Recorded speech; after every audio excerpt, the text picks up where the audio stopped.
Hello and welcome to the Seasiders Preview Show. I'm Jed Mills and here's what's coming up on today's episode. We'll look ahead to Saturday's match as the Seasiders travel to the capital to take on top of the table Fulham. We'll hear from Josh Bowler as he looks back on his current run of form. Neil Critchley shares his thoughts on this weekend's match. Plus, Matty Virtue discusses his comeback from injury as the midfielder edges towards a return to full training. Well, I'm pleased to welcome back onto the preview show Blackpool captain Chris Maxwell. Chris, thanks very much for joining us. First of all, how is the recovery? How are you doing? Yeah, it's going as well as can be expected. It's been tough time for myself. Obviously, as I've said before, I've never been in this situation before, and for it to happen twice in such a short space of time after just coming back was so frustrating. But there's worse players, worse injuries out there that's happened to players, and I've just got to go with it. What are you doing to sort of, I suppose, keep focused and keep sort of positive, really? I know you do a lot with the academy. Is that keeping you busy as well?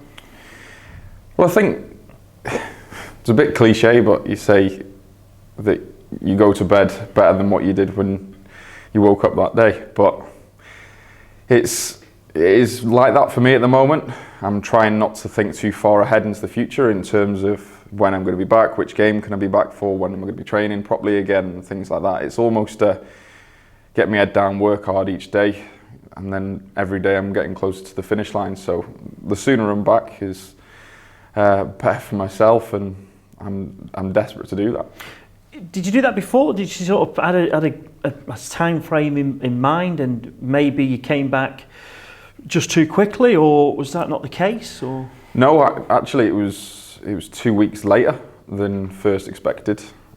So after I redid it at Derby, I had another scan, and it was in fact the radiologist that explained to us that we didn't come back too early. It wasn't rushed. It was one of those things of you were just unlucky, which for me personally, as you all know me, kills me, because I like to have a reason. I like to know the whys and wherefores and make sure it doesn't happen again and things like that. But there's been a couple of tweaks here and there, but ultimately, in their professional opinion, I was unlucky. Did you know when you'd done it? Did you think, this could be another spell out? Yeah, but initially it didn't feel as bad. Obviously, the Blackburn game, when I did it, I tried to carry on, which was stupid from my point of view. It was almost try and forget about it, and the bit of traditionalist and a bit of old school in me, to be honest, carrying on. But then I had to come off, and then obviously at Derby, it was 10-15 minutes to go, and I managed to get through it, whereas there would have been no chance at Blackburn. And I came off quite optimistic at the end of the game, thinking that it won't be as long, but yeah, I'm not going to dwell in the past too much. It's been tough to watch from the sidelines, because goalkeepers, it is tough, isn't it? It's one position and it must be difficult. Yeah, it's horrendous. I don't know how the manager does it, I don't know how the staff do it, and I don't know how all the fans sit there and watching the game not being in control it's like my worst nightmare. I can't influence it in any way from sitting in the stand, and I'm just trying to even have that 1% impact in the dressing room or on the training pitch or in the dressing room or anything like that, and that's what I'm trying to hone in on. If I manage to make one player play better by 1%, then I'm happy with that, to be honest. But yeah, I'll keep doing it. I'll keep supporting the lads, and hopefully we'll keep doing well. And Dan Grimshaw, who's come in, has been fantastic, really, as well. Which, on one hand, is brilliant for the team from your point of view as well. I know he's a teammate, but like I say, it's one position. So I suppose competition for places. It really, I suppose, is it lifting you up to think, right, I've got to be even better than I was before? Not necessarily, no. Grimmy's done fantastic. Let's just put that first. He's a great lad. He's a great trainer, and we've become really good friends. Stuart Moore as well, is obviously when he came on against Blackburn, he was fantastic then, and we've got a real good group amongst us. So with the goalkeepers, so I'm delighted for him. Every single game when he's made them a couple of saves late on in the game, I was the first one standing shouting shaking, in fact, rush of adrenaline from myself. And no, I'm delighted for him, really, really happy. And it's like that across the board though. And I said it in an interview a couple of weeks ago, and I think somebody showed me the headline and I wasn't particularly happy with how it was interpreted. It was almost like I'm not bothered about his performance.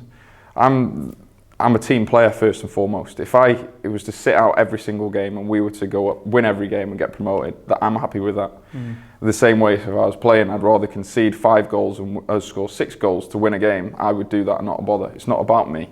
It's about the team and the club doing well. So whoever's playing, the 11 players and 3 players that come on, they've got the full support of every single player within our dressing room and the club. So we're in it together. It's a team sport. It's not an individual sport. So I'm delighted for him, and I'm delighted for the team that are picking up 2 fantastic wins in the league. I was going to say going back to the league as well, 2 wins, really starting to sort of see upwards again after that little bit of bad form around sort of the Christmas period.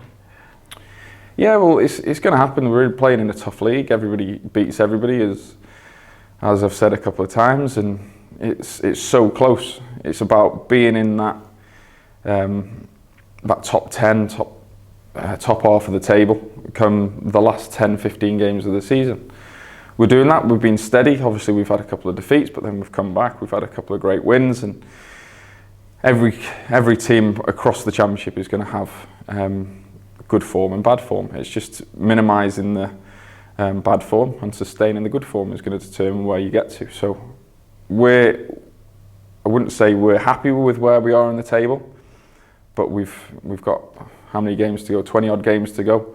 So we're in a good position. We've got plenty to learn to go for the rest of the season, and we're looking forward to each game as it comes, and we're desperate to be successful. Yeah, winning in different ways as well. You know, obviously Blackpool was known, especially from last season into this season, quite high intensity, you know, really attractive football. But there's been a time when, like you say, you've got to win. Just got to get the ball in the back of the net, keep clean sheets. And that is what's been happening in the last few games. And has that been a conscious thing, or is that just the way the games have played out? I think we're playing against a better calibre of player. Obviously, we're playing against some vastly experienced Premier League players week in, week out in some clubs. And no disrespect to League One, we're playing against a lot of players that are now playing in League Two. Obviously, you can get them relegated. So I think the dynamics of the game change. If you go on a full press against a fantastic footballing team, and if you don't quite get it just right in the championship, then you get cut through and then you're going to get punished. Whereas that's not to say it wouldn't happen in League One, but it's less likely to happen in League One. So the margin for error is obviously a lot smaller.